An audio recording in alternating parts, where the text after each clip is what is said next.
Morning. I am Lee Newberg, one of the service associates who collaborate on services with our minister, Reverend Ann Kadlacek, and other service leaders. Before we enter in our service this morning, I have a few announcements.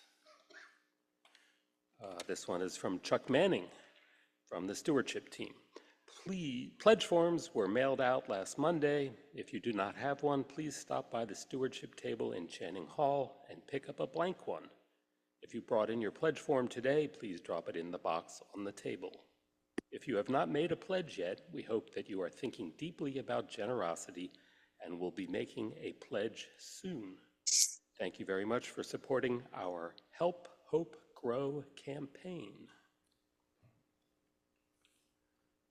This one is from Anne Marie Haber. The Octavia Butler Book Group will be starting up a new book on March 23rd. They will be reading Parable of the Sower graphic novel. The group meets on Zoom 7 to 8:30 p.m.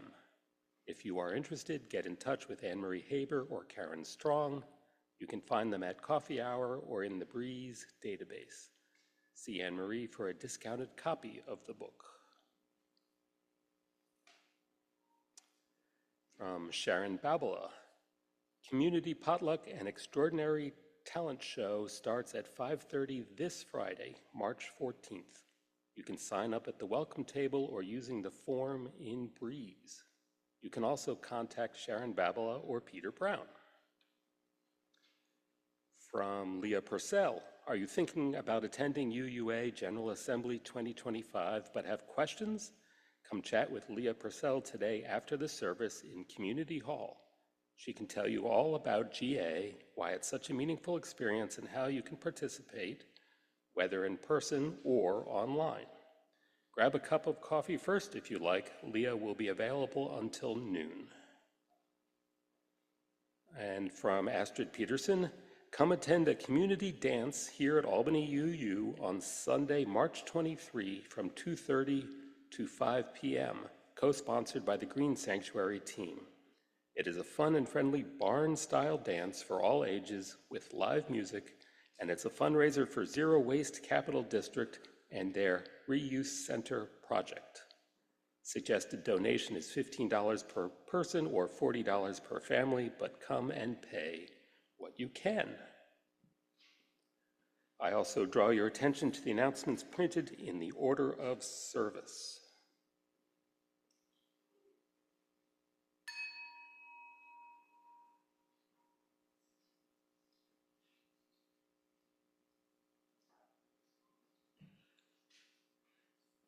Welcome to the First Unitarian Universalist Society of Albany, also known as Albany UU.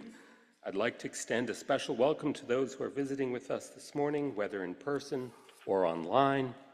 We aspire to be a beloved community, open and welcoming to all. If you'd like to know more about our congregation, please join us after any service for coffee and conversation, where you can also check out our welcome table. Now, please turn off your electronic devices, and I invite you to briefly say hello to someone near you or online.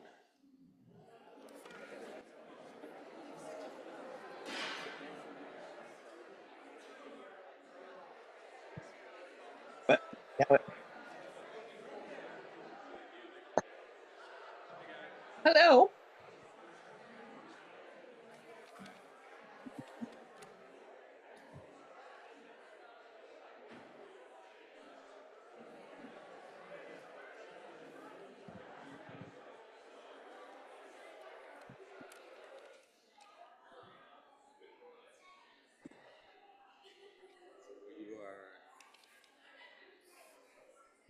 You're the stewardship testimony? I'm Julie. Okay. Yeah. I'm to introduce you if you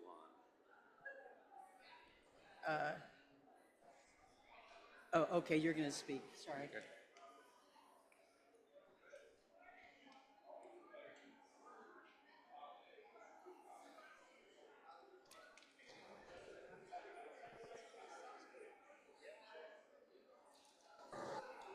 All right. This is our annual stewardship campaign when we invite ourselves into a practice of generosity and giving to this congregation. And here to share a testimonial about her experience with giving is Julie Shaw.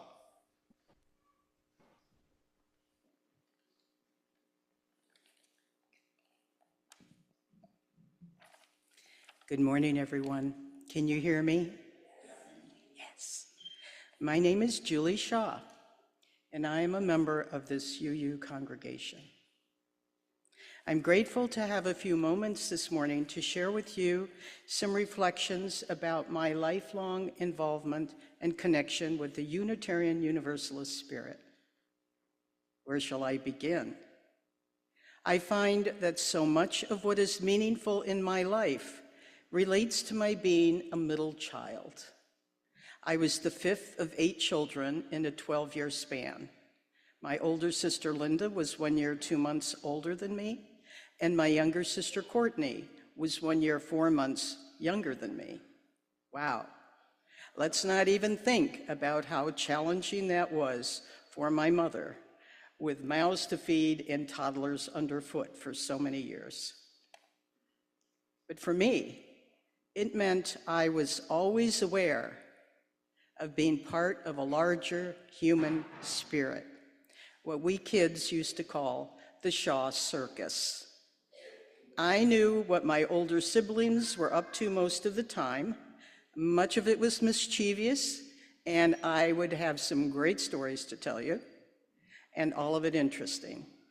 To balance things out, I was conscious of the littler ones, my 3 younger siblings, for whom I was an object of interest and also a source of support.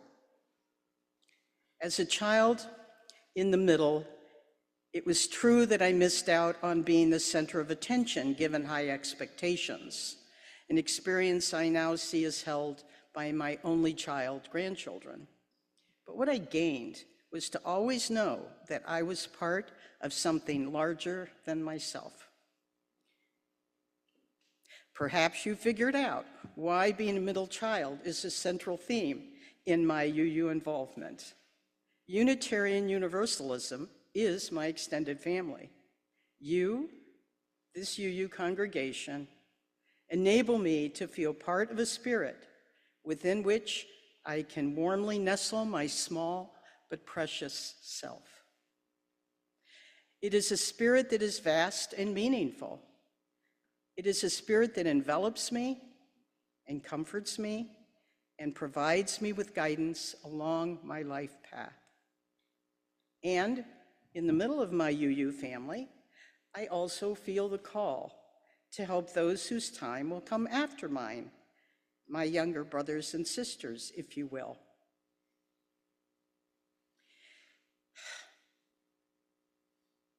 I was not going to do this. With my help, hopefully their paths will be easier and their challenges lighter. I practiced this many times so that I wouldn't do this. I'm sorry. By providing a little service here and a little service there, perhaps my presence contributes to that larger universalist spirit of which I feel a part. I'm inspired by Martin Luther King, who said, "I may not do great things, but I can do small things in a great way." Isn't that what we all want to do? To feel satisfaction that we fulfilled our small roles well, with each of us contributing to that larger spirit which helps make our lives meaningful. And speaking for myself, contributing financially to my Unitarian Universalist family feels pretty darn good.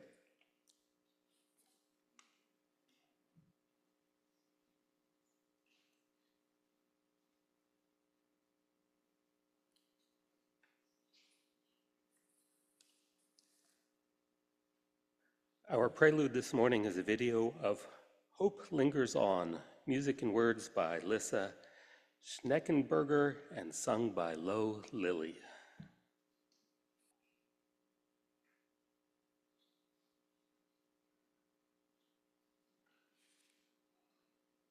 Good morning, everyone. My name is Annie Lipinski, and I am one of the co-facilitators of this morning's poetry service. So welcome this morning.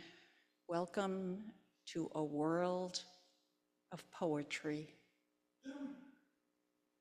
a world of beauty and love, courage, compassion, Billy. and more. And I'd like to welcome you in with these words by Ada Limon, the first Latina to be named a poet laureate in this country and who still serves today. The poem is called Instructions on Not Giving Up. More than the fuchsia funnels breaking out of the crabapple tree, more than the neighbor's almost obscene display of cherry limbs shoving their cotton candy-colored blossoms to the slate sky of spring rains. It's the greening of trees that really gets to me. When all the shock of white and taffy, the world's baubles and trinkets leave the pavement strewn with the confetti of aftermath, the leaves come, patient, plodding, a green skin growing over whatever winter did to us, a return to the strange idea of continuous living, despite the mess of us, the hurt, the empty. Fine then, I'll take it, the tree seems to say, a new slick leaf, unfurling like a fist to an open palm. I'll take it all.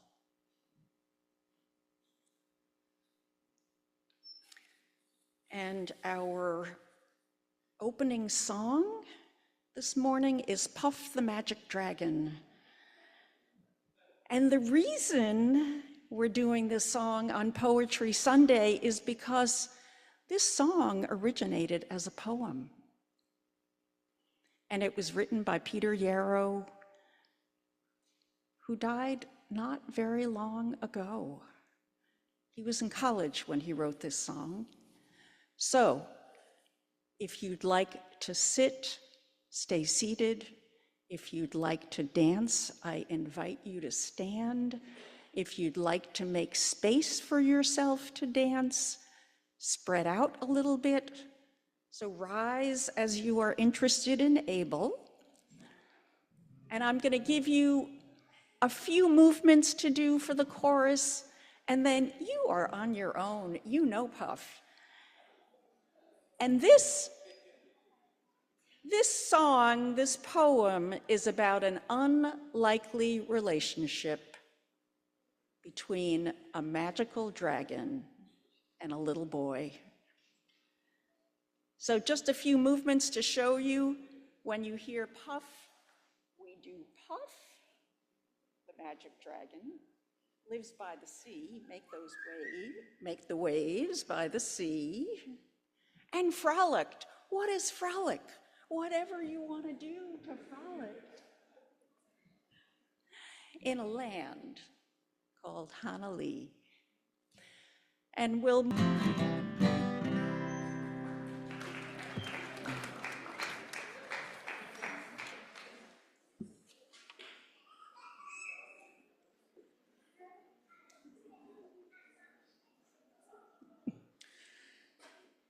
Each week when we gather, we light a chalice, symbol of Unitarian Universalism. The words we speak today as we light are a poem by Mary Oliver, formatted as a responsive reading on the insert in your order of service. I will read the lines marked 1, and I will invite you to join in the lines marked many. You do not have to be good.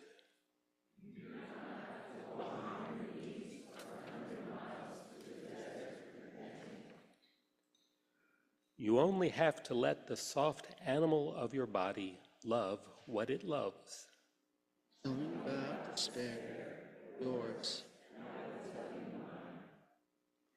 Meanwhile, the world goes on. Out the sun, across the mountains. Meanwhile, the wild geese, high in the clean blue air, are heading home again.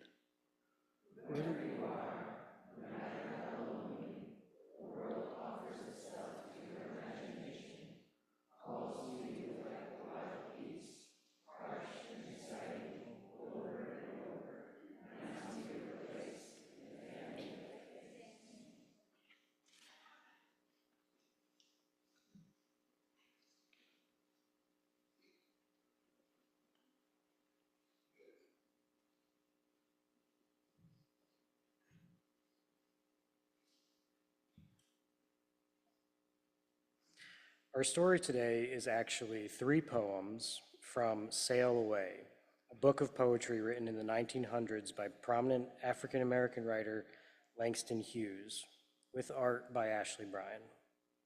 Kind of illustrates our third principle, which is acceptance of one another. And it's called friendship. Oh, the comfort, the inexpressible comfort of feeling safe with a person, having neither to weigh thoughts nor measure words, but pouring them all right out just as they are, chaff and grain together, certain that a faithful hand will take and sift them, keep what is worth keeping, and then with the breath of kindness, blow the rest away. And that was written by Donna Maria Chair, 1820 to 1887. And now, if there is something going on with you, please reach out to one of us. Here in religious community, we take the time in our service to notice and honor the joys and sorrows that each of us carries in our hearts as we are present to each other and to what is good and hard in our lives. These joys and sorrows were submitted. Good morning. I'm John Cooley, and Annie asked me to give a few words to set up this lovely reading we have in mind for you of poems from a diversity of poets and on a diversity of subjects. The question is, can poetry sustain us in a challenging time? I don't know. I don't know whether it can. Are we just whistling in the wind? Is poetry relevant today? Do people read poetry today? Is it a lost art? Well, this house invited Pam Collins and a few of us last Sunday, a year ago, to do a poetry service. I had the pleasure of reading a poem by Langston Hughes, and you've invited us back again this year. So maybe poetry is alive, at least here at Albany UU. And I have a little quiz for you. And I hope you'll help me out with this and just shout out the name of the poet when you hear these lines. This is just to remind us of the power of the concentration of language that poetry can bring to us. Who wrote, "I know why the caged bird sings"? Oh, very good. Who wrote, "Quoth the raven, nevermore"?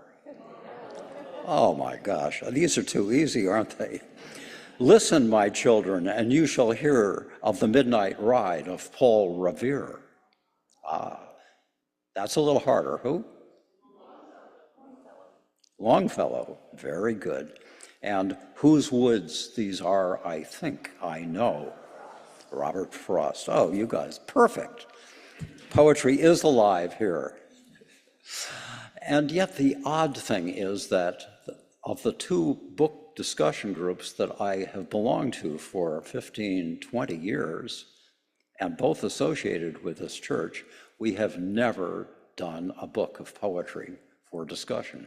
We've discussed novels, collections of short stories, biographies, memoirs, but never poetry.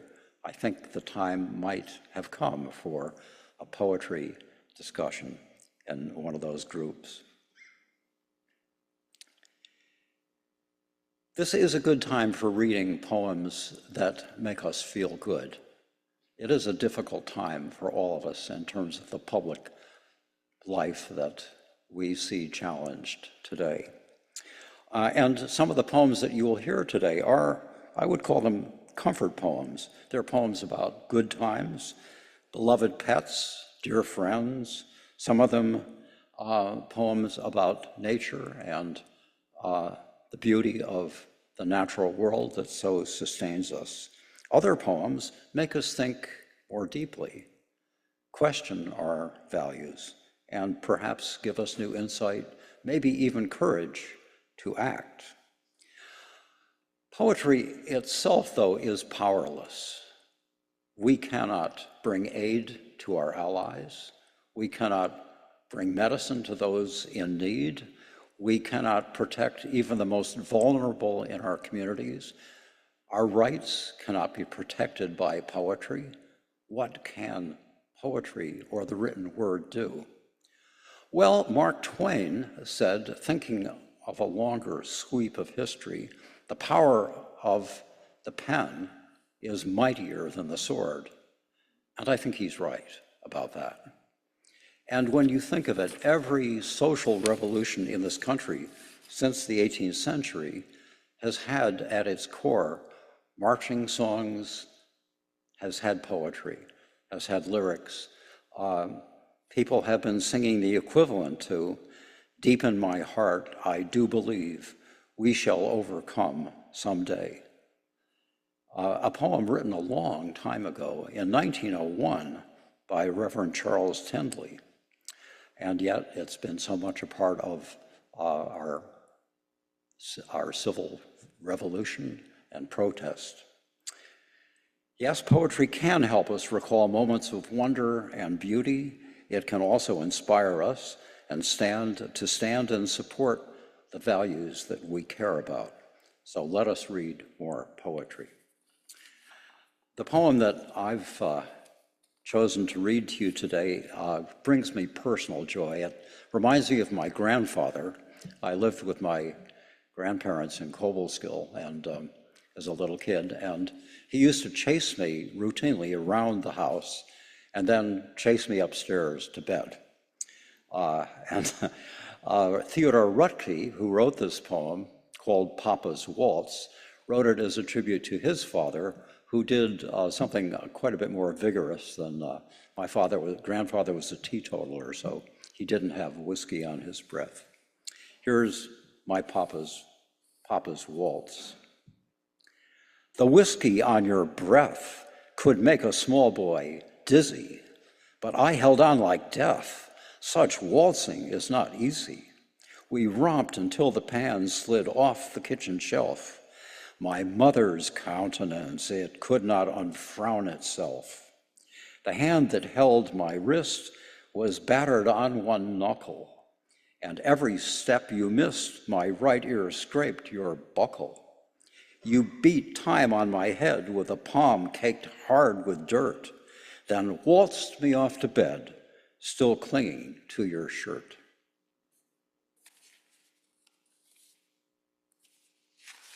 Who's next?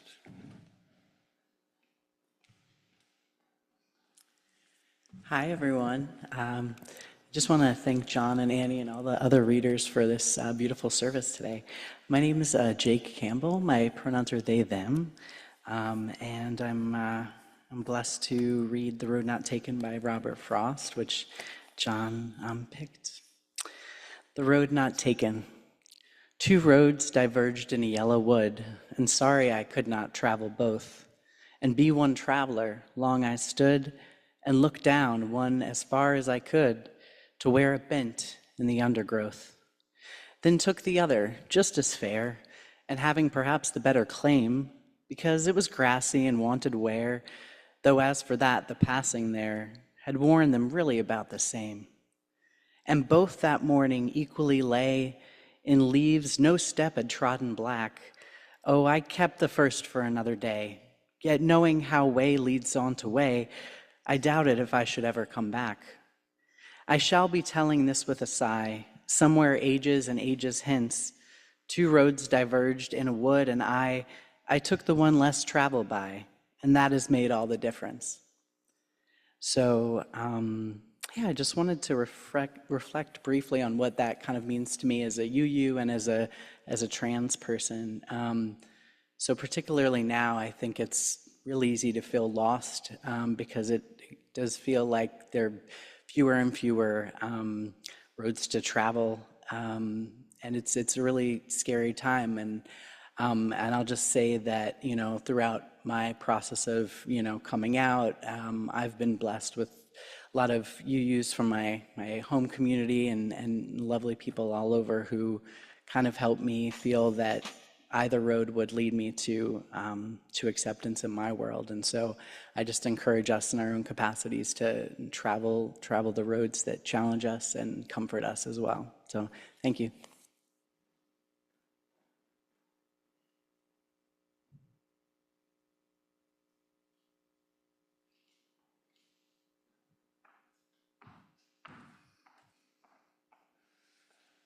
Good morning. I'd like to read a poem that was written by Joy Harjo, an indigenous person in this country that was renamed the Americas. To pray you are open, your whole self, to the sky, to earth, to sun, to moon, to one whole voice, that is you. And know there is more that you can't see, can't hear, can't know except in moments, steadily growing and in languages that aren't always sound, but other circles of motion. Like eagle, this Sunday morning over Salt River, circled in blue sky, in wind swept our hearts cleaned with sacred wings. We see you, see ourselves, and know that we must take the utmost care and kindness in all things. Breathe in, knowing we are made of all this, and breathe, knowing we are truly blessed because we were born and die soon within a true circle of motion. Like eagle rounding out the morning inside of us. We pray that it will be done in beauty, in beauty. And I would like to end this, there is a blessing way when I took some courses at Navajo Community College in Arizona, and I would like to end, may you walk in beauty, beauty above you, beauty below you, may you walk in beauty.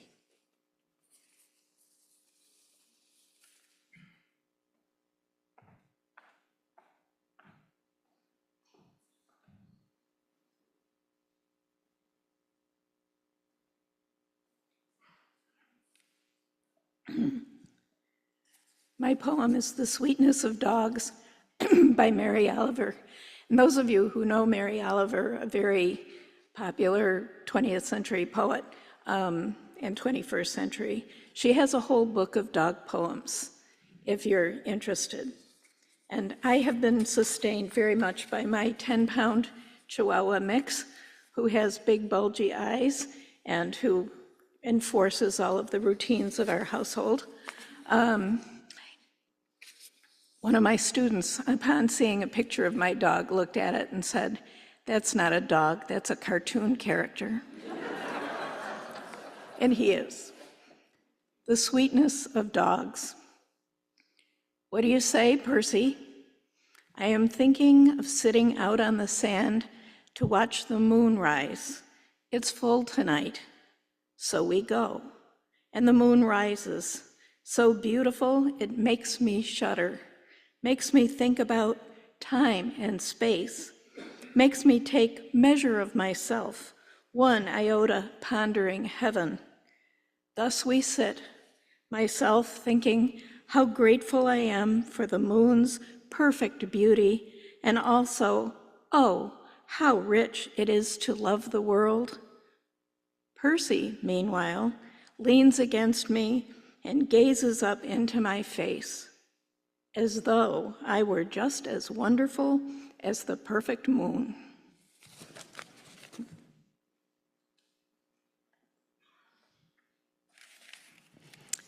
That recording was a poem by Nikki Giovanno, read by the author.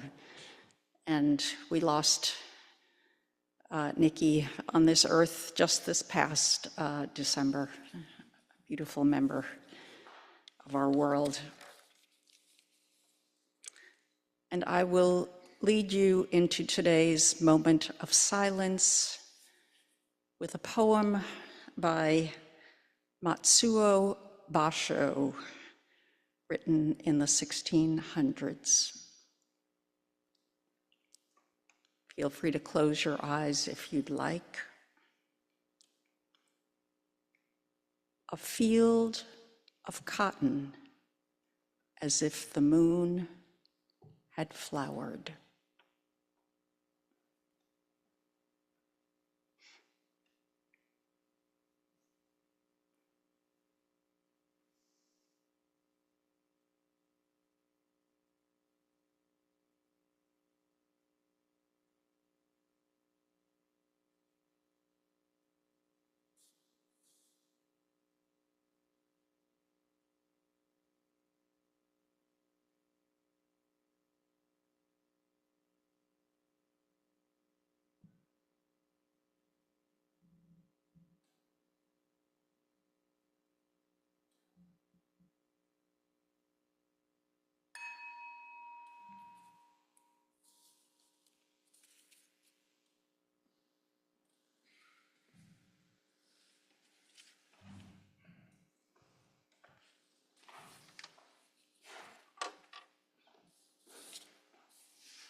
This congregation is here in challenging times because of the generosity of those who came before and those who are here now.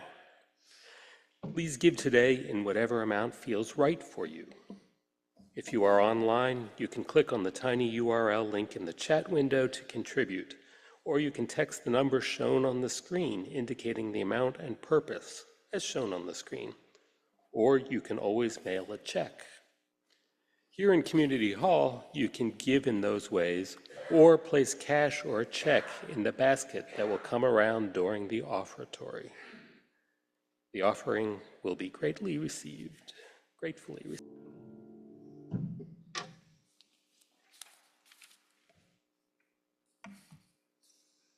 Our benediction comes from a poem by E.E. Cummings.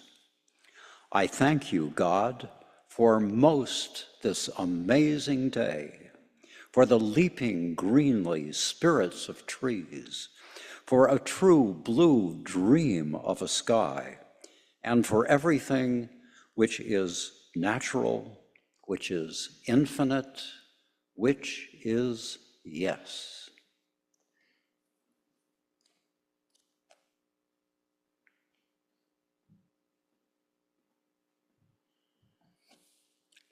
Our closing song this morning is a verse from Ecclesiastes, It's a song that hopefully you've heard many times before and know the words of. So we invite you to stand and join in singing with Rich. Stand as you are able. And before I finish these words, I just want to say a thank you to Jeffrey Wright Saddam, who did the cover art for your order of service this morning. And if you haven't looked at it, I invite you to spend a minute doing that. As we extinguish our chalice, please join in saying these words. We extinguish this flame by not the light of truth, the warmth of community, or the fire of commitment. These we carry in our hearts. Our service has ended, but before we go, the provider of today's coffee hour refreshments is the Wine and Cheese Tasting Group. Here is John Sherman to tell us about that.